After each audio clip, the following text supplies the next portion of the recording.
The African-American Legend series highlights the accomplishments of blacks as varied as politics, sports, aviation, business, literature, and religion. We will explore how African Americans have succeeded in areas where they'd been previously excluded because of segregation, racism, and lack of opportunity. I'm your host, Dr. Roscoe C. Brown, Jr., and with us today is Derrick Adkins, Olympic track medalist. Glad to have you with us today, Derrick. Right. Good to be here. Well, one of the greatest things in the world is to win an Olympic medal. Right. And you did it. Yes. And tell us about the year and what it meant and how you won it. That's exciting. It was a tough year for me. I won the Olympic gold medal in 1996. And the reason why I say it was tough was because I had been ranked as the #1 400 hurdler in the world since 1994. So going into 1996, I was expected to win.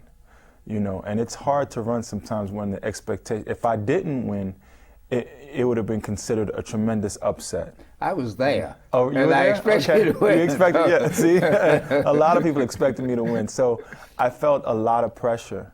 You know, I felt a lot of pressure, a lot of anxiety, a lot of stress, because I also felt my speed and endurance was starting to fade at that time. I was 26 years old. The peak of my career was really 1994, but that was between Olympic years. So I couldn't run the Olympics in 94, but in 96, I felt my speed and endurance beginning to fade some. But I lost most of my races in 96. This I is took very second interesting. and third. As an athlete, you yourself recognized your speed and endurance was failing. Was it because of the times you were running, or was it because of the way you felt? I don't know. It could have been because of the anxiety. I really don't know. But I felt that in 96, I didn't feel as strong as I did in 94 and 95. In 95, I was almost unbeatable. I mean, but 96 came around, my first few races I lost, and the sports writers and the media said, what's wrong with Atkins and this and that. But then right before the Olympics, I broke 48 seconds for the first time of that year. And then they ranked me back as the #1 hurdler in the world, and then I was expected to win. So, but it was a very hard race. And, you know, as you'll see in the tape, I won by just a little bit, yeah. You know. But, and the race after, I raced the same athletes 2 weeks after the Olympic Games in a Grand Prix race in France, and I got second. And I didn't win a race for the rest of that year. In 97, you know, my times got even slower. And I actually peaked as an athlete in 94, held on to my peak with the skin of my teeth in 96, and then by the time I was 27, in 97, things started going down. But I just, you know, give the glory to God that he kept me strong for the Olympics in 96. Now, this is very interesting because you were a very forthcoming athlete. There are many athletes who have passed their peak and say that they were right at their peak. Right. Now, you were trained in engineering, yes. And you know something about science, you know something about the body, right. And that means that you had an insight into yourself. Right. Now, in terms of your training, did you modify your training any? I didn't modify my training at all. I wanted to do the same training that worked for me in 1994 and 1995. My coach, Grover Hinsdale, who's still the head coach at Georgia Tech now, you know, we just kept doing the same training. And a lot of times... What was the nature of the training? Well, it was a pretty old-fashioned routine. We trained moderately hard for 5 days a week. And it was very routine. We did the same training regimen every week. There wasn't a lot of variety. It was very repetitious, a bit monotonous, but it was purposefully that way because it was like military training. It was a good amount of training 5 days a week, whereas a lot of track and field athletes, they go hardcore 3 days a week, and then they rest 4 days a week. I went moderate 5 days a week and rested 2 days a week, and that's what worked for me in 94, 95, so I kept it up in 96. The thing about it is athletes peak at different times. I know Olympic athletes, especially in the 400 meters, who have had their career peaks at the age of 19. Steve Lewis won the Olympic gold medal at 19. Antonio McKay won a gold medal at 19. And that's the fastest time they ran in their entire life. By the time they hit 20, they were past their peak. And then you have athletes like Michael Johnson, who peaked in the 400 meters at the age of 31. he was good at 20, you know, and he was good at 25, but he peaked at 31. So each body peaks at a different time. It's up to your genes, physiologically speaking. I peaked at 26. I peaked at 24 and held on to it until I was 26. I wanted to go mellow when I was 26. After that, I was through. Well, let's take a moment to look at your race in the Olympics. Okay, sure. Adkins, knee problems in March, had a stomach virus and lost 17 pounds. He's been a little inconsistent this year.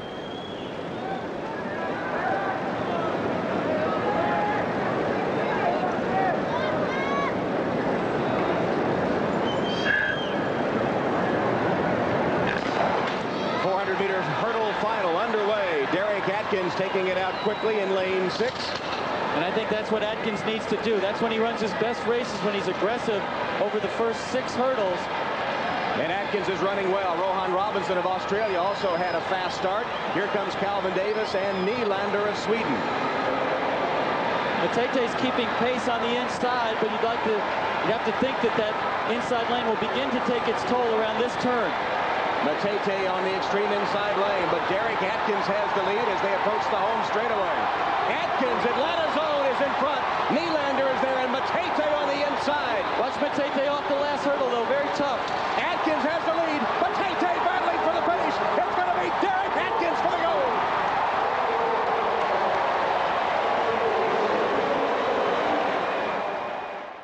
What about the camaraderie of the Olympic team? Everybody talks about the Olympics. I personally know 2 former Olympic coaches, Dr. Leroy Walker and Dr. Larry Ellis. So what about the camaraderie of the Olympics and the Olympic team? Is it what it's put up to be, or is it better than that, or not quite as good? Well, you know, as you saw in the tape, I hugged my competitors, the person that took silver and the person that took bronze. Calvin Davis, the bronze medalist, was a friend of mine. He's from USA. The silver medalist was from Zambia, Samuel Matete, and he was a friend of mine because we raced each other. Even though he was from Zambia, he ran for Auburn University for 4 years. And when I was at Georgia Tech and he was at Auburn, we raced consistently. But at the same time, we were friends. You know, it was nothing personal on the track. We'd get on the track and we run our heart out to try to beat each other. But after the race was over, we were friends. So not only was I friends with my Olympic team members, but even persons on other teams, persons on the British team. I had a good friend on the French team, lots of friends on the Jamaican team, Samuel Matete on the Zambian team. But at the same time, on the U.S. team, there are some people that truly dislike each other. on the same team, on the U.S. team, people that really, really dislike each other. And it's a problem in the 100 meters. It's more of a problem in the 100 meters because 100-meter guys, and I admire them because everybody says that they're the fastest persons in the world, and they are. But 100-meter guys have tended to be more a little restless, kind of high-strung, kind of you know, verbose, kind of flashy, and somewhat argumentative, kind of sensitive. You know, if you step on their toes, they're ready to argue with you. You know, and the 100-meter guys have always had a problem getting along on the U.S. Olympic team, and it's a problem because they have to get together to practice the 4x100 relay. So if you have 4 guys that don't even like each other and they're trying to practice baton passes because they're running at 30 miles an hour, and it's hard to pass that baton when you're running at 30 miles an hour, and that's why the U.S. has lost some 4x100 meter relays when we had the 4 fastest guys in the world, because we couldn't get that baton around the track because the guys didn't practice enough. But there are cliques on the Olympic team. You know, I had a group of 4 or 5 friends that I was very close with. I don't believe I had any enemies. I didn't dislike anybody. There might be people that disliked me, but I did have a few people that I was just very close with, not only on the U.S. team but on other teams. Now, what about track and field has a team and it has a headquarters? What about some of the other teams, like the basketball team, like the gymnastic team? Did you meet them? I was at those Olympics, and I saw some of the athletes come, perform, and leave before the Olympics were over. Oh, yeah, that's very true. I'm guilty of that. I was living in Atlanta, and I left before the Olympics was over because there was a big race coming up in France. So I flew over to France because there was a lot of money on the line. And they paid me a lot to run, so I left before the Olympics was over. But I didn't meet too many people on other teams. It's very separate in the Olympic village. You know, the track team will stay in one building of dormitories, and the basketball team will stay in another building. I met very few members of the. My favorite sport, aside from track and field, was gymnastics, and I was a fan of somebody who was in the same Olympics. African American gold medalist named Jair Lynch from D.C. He was a Stanford graduate, and you know, I watched him win his gold medal in gymnastics, and you don't see too many African American males win gold medals in gymnastics. But I watched Jair. I never met him. I watched him on TV. You know, I didn't even go to the gymnastics venue. But I didn't get a chance to meet too many people on other teams. Well, this sort of takes away some of the mythology around the Olympics, that we're all in this together, we're going to represent our country, etc. There is a certain amount of that, a certain amount of personal pride, but track and field, as so many sports, have become so totally commercialized now. There's no such thing as amateurs now. When you get to be good enough, you get paid, which probably you should. So tell me, what's your take on the recent revelation that Marion Jones was using steroids? She has to give her medals back. What's your take on that? Well, I think on the inside of the sport, those of us who were actual Olympic athletes, Marion Jones and I had the same agent, so which means we traveled together often. I was very close with Marion's first husband, C.J. Hunter. I would actually room with him. He was my roommate for quite a few competitions, even before he even met Marion. And I can remember back in the early 90s, steroids and drug abuse was a problem in the sport. But it was rumored that positive tests were showing up, but either the USA Track and Field or the International Olympic Committee or the US Olympic Committee was covering up those positive tests because they were scared that it was going to damage the marketability of Olympic athletics. So when an athlete would test positive back in the early 90s, it was being covered up by the governing bodies.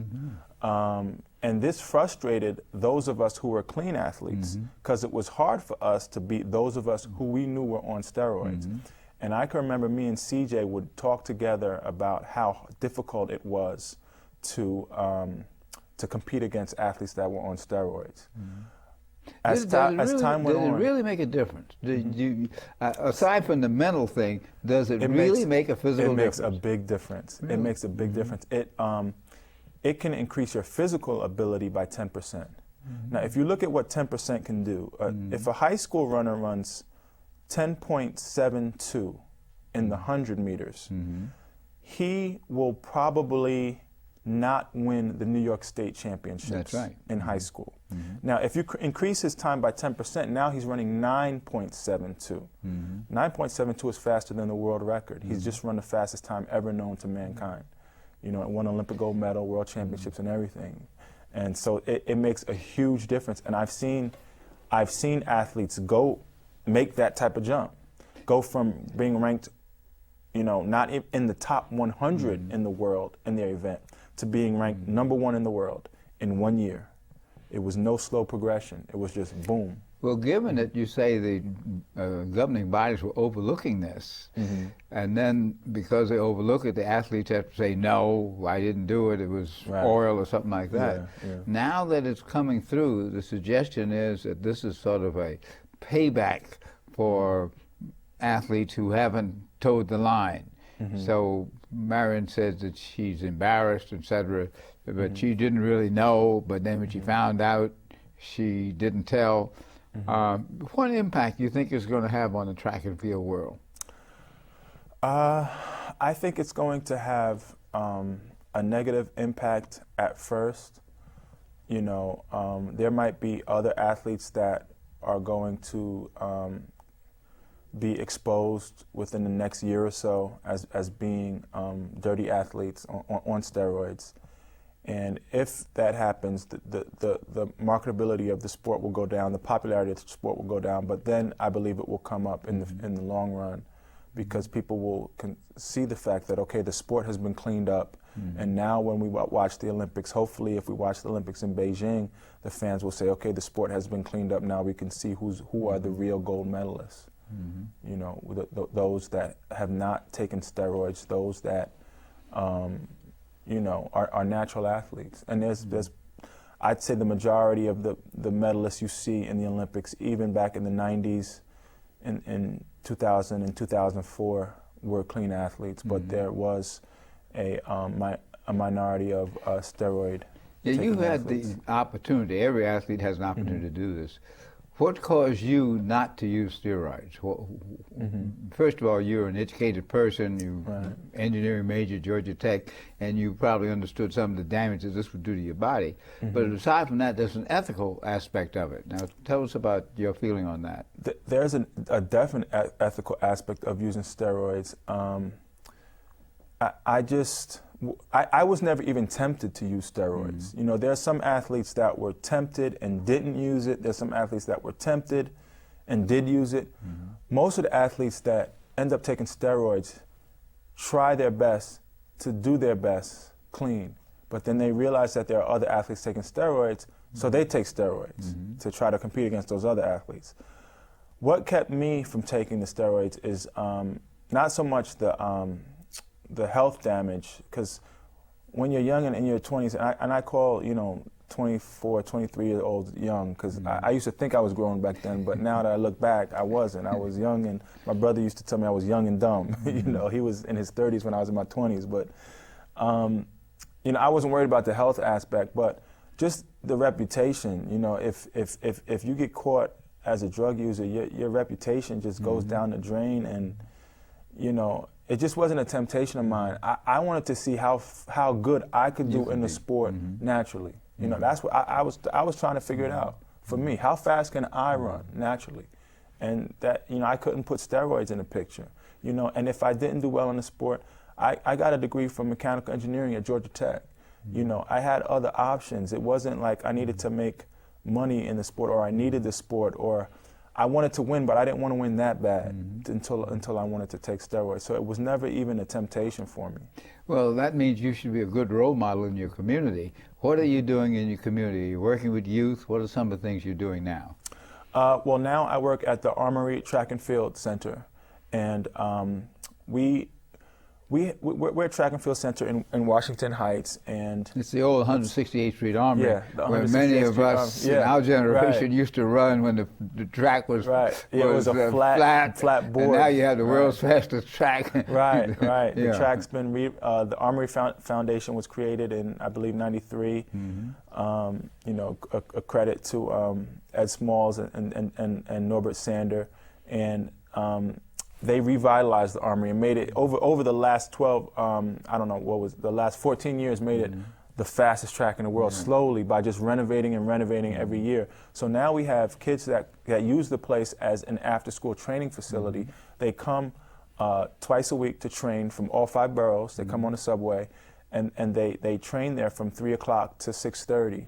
And we also offer SAT preparation courses to the kids, because a lot of the kids that come are very ambitious about their athletic ambitions, but they're a little lackadaisical with their studies and thinking about their future. So we give them college readiness courses, and we also give them SAT preparation courses, because you know, we want them to think about college. We want them to enjoy the sport of track and field, but we want them to put just as much effort into their academic work and thinking about their future as well.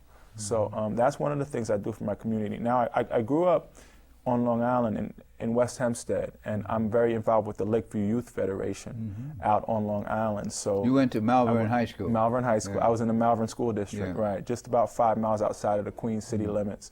And I work with young people out there with the Lakeview Youth Federation.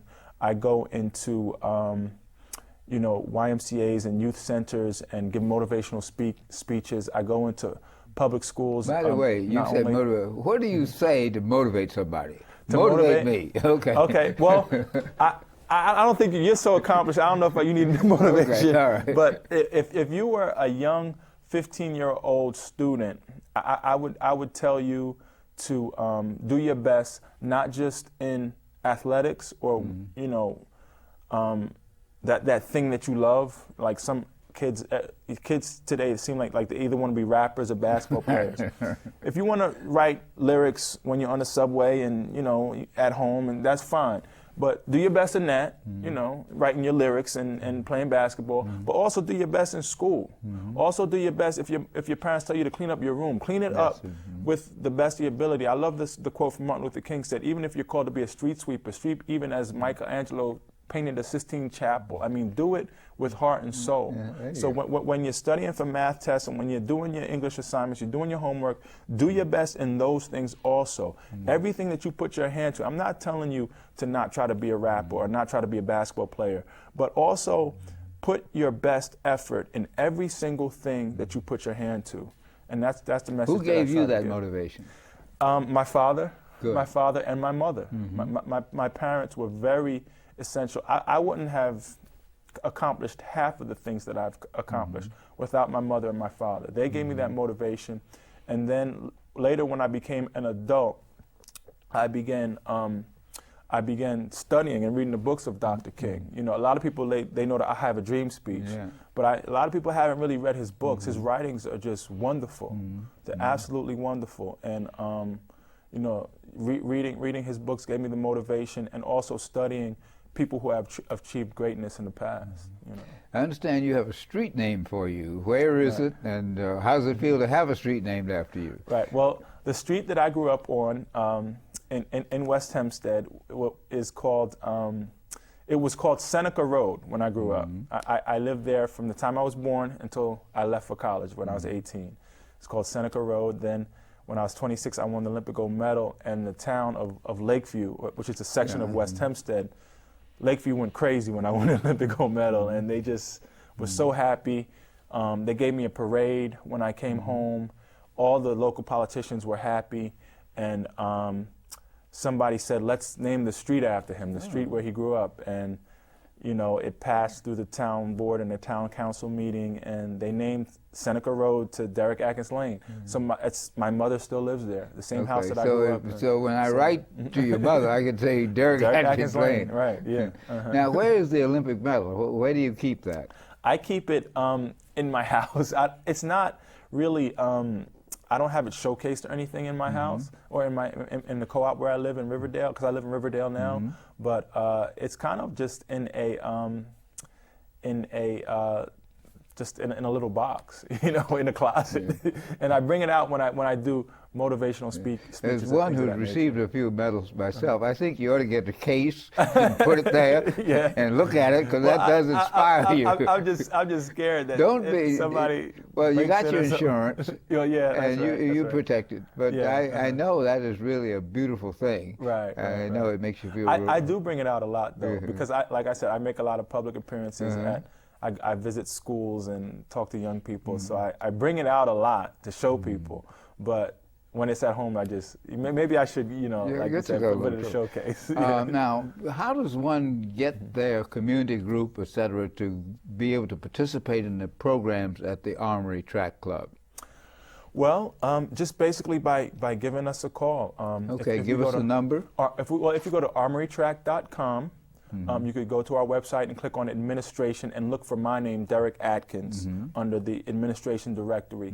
The number is 212-923-1803, and my extension is 11. And if you would like to have a track club participate in the Armory programs, just let me know. And there are programs for people of all ages. There are programs for beginners who are in elementary school, have never run track before, for high schoolers, we have college programs, Columbia and NYU and Bronx Community College and Lehman College use the Armory for training.